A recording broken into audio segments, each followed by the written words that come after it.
Ya, selamat pagi. Saya Devitania akan mengadakan pemeriksaan fisik terhadap KL. Sebelumnya saya akan memperkenalkan diri dan juga memeriksa identitas pasien.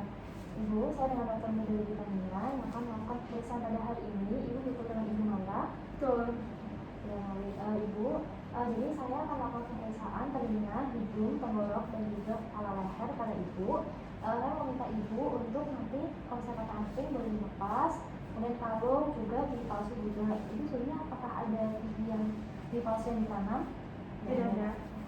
Ya, Ibu silakan siapkan diri. Saya akan cuci tangan dan juga pakai APD. Kemudian saya juga akan menyiapkan alat. Kemudian saya akan memeriksa keadaan umum pasien. Pasien tampak tidak sakit. Kemudian BCS-nya pasien homosantis. Kemudian dari tanda-tanda vital pasien normal. Kemudian pasien juga tidak terdapat tanda-tanda obstruksi jalan nafas, contohnya adalah retraksi dan juga disnu. Kemudian juga tidak tampak ada vital sign ataupun stridor. Kemudian saya akan lanjutkan dengan pemeriksaan telinga. Saya akan melakukan inspeksi telinga, jadi dari ukuran telinganya normal, bentuknya juga normal. Kemudian simetris antara telinga kanan dan kiri. Kemudian tidak terdapat otorek ataupun laserasi, terutama pada retroauricular. Kemudian selanjutnya saya akan melakukan pemeriksaan pada telinga sebelah kiri dahulu. Oke Ibu, saya akan izin pegang telinganya Ibu sebelah kiri.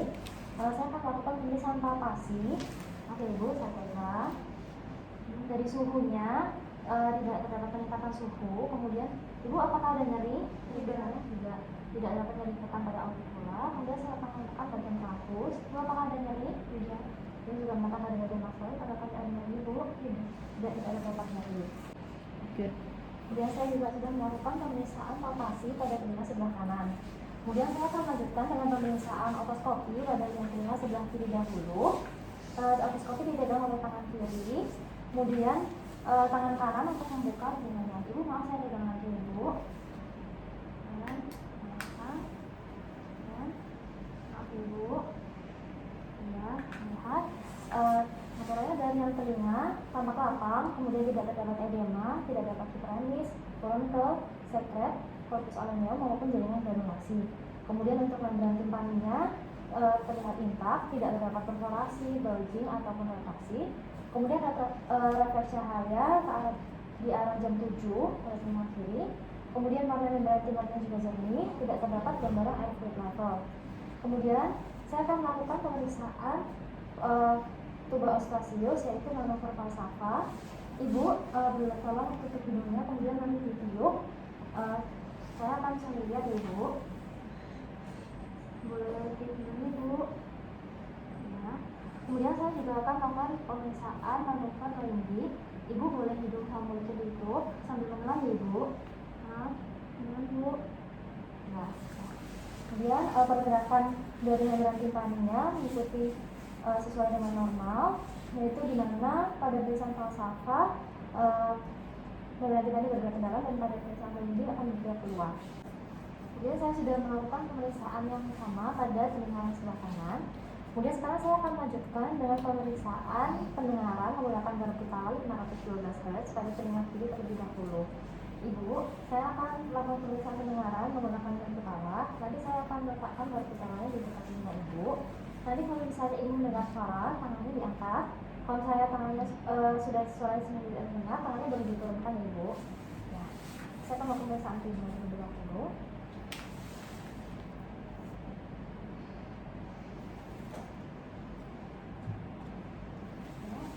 Kemudian saya akan melakukan pemeriksaan Weber.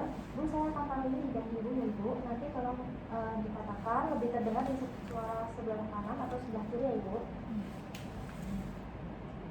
Sama-sama tidak terdengar. Kemudian saya akan melakukan pemeriksaan swabah dengan membandingkan pendengaran dari pemeriksa dan juga pasien. Bu, nanti sama ya Bu ya.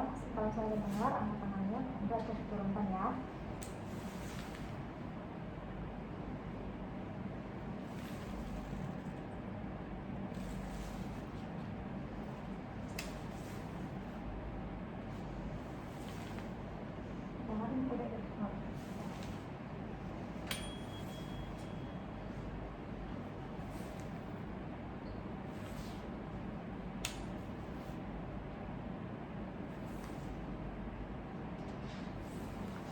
nanti pendengaran, pernafasan dan juga pemeriksaan sama.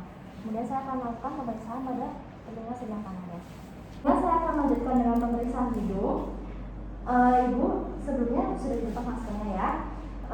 Kemudian saya akan menginspeksi bagian hidung pasien, di mana hidung pasien tidak ditemukan adanya kremis, kemudian tidak terdapat edema di infraorbital, kemudian juga tidak terlihat adanya alergi sinus ataupun alergi kris, kemudian juga tidak terlihat adanya massa, trauma ataupun disformitas pada hidung, dan juga tidak terlihat adanya sefret atau epistaxis.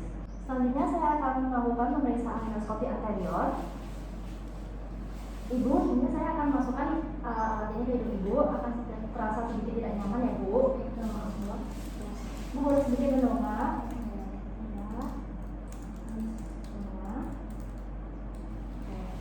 Berdasarkan pemeriksaan endoskopi anterior, afirmasinya tampak lapang baik di sisi kanan maupun kiri. Kemudian juga tidak tampak adanya sefret, edema ataupun septum deviasi pada hidung pasien. Kemudian konka inferior juga terlihat eutrofi. Kemudian juga tidak ditemukan adanya massa, trauma ataupun deformitas pada bagian hidung pasien. Kemudian saya akan lanjutkan dengan palpasi pada sinus. Ibu, sebelumnya saya akan menekan wajah ibu ya Bu ya, saya mau izin. Nanti kalau apabila ada nyeri, tolong dikatakan ibu ya. Maaf ya Bu. Ini apakah ada nyeri Bu? Ini apakah ada nyeri? Ini apakah ada nyeri Bu? Pasien mengatakan tidak dapat nyeri dari sinus maxillaris, nasal, orbital, ataupun frontal. Berikutnya saya akan melakukan pemeriksaan tenggorok dengan cara inspeksi menggunakan wastafel. Ibu boleh tolong buka maskernya dengan cantik ya. Ibu boleh buka mulutnya dan bilang A. Ya. Ya. Nah, untuk yang diperiksa dari oral hygiene-nya pada pasien itu baik. Kemudian juga lidahnya berukuran hemoglossia, kemudian skor melengkapinya 1, kemudian tidak terdapat high arch palate, dan juga inspeksi orofaringnya, jadi ortofaringnya simetris, ukurannya di tengah, tonsilnya T1 T1, kemudian dinding faring posterior tenang, kemudian tidak terdapat postnasal drip dan juga Robinson. Berikutnya saya akan lanjutkan dengan pemeriksaan leher. Ibu boleh tolong menjulurkan lidahnya. Ya oke, boleh masuk lagi. Ya, apabila terdapat massa di leher, massa akan ikut terangkat saat pasien diberikan lidah. Namun pada pasien ini tidak terdapat massa, sehingga berarti tidak terdapat kista di ductus tuberosus. Berikutnya saya akan lanjutkan pemeriksaan leher, yaitu palpasi perkelenjaran bening. Saya akan mulai dari level 1. Ibu, sebelumnya saya akan menekan bagian leher ibu agar terasa sedikit tidak nyaman ya Bu ya. Maaf ya Bu, saya akan menekan dari bagian submandibular, kemudian subfrontal, kemudian ke preaurikular, postaurikular, occipital, anterior cervical, posterior cervical, kemudian inferior cervical, kemudian supraclavicular, dan juga infraclavicular. Ibu apakah terasa ada nyeri? Tidak dong. Betul, pada pasien ini tidak merasakan adanya nyeri dan juga tidak meraba adanya pembesaran kelenjar getah bening pada pasien. Ya Ibu, jadi pemeriksaan telinga, hidung, tenggorok, kepala, dan leher pada Ibu sudah selesai. Silakan pakai kembali maskernya. Terima kasih atas kerjasamanya ya Bu. Terima kasih dong.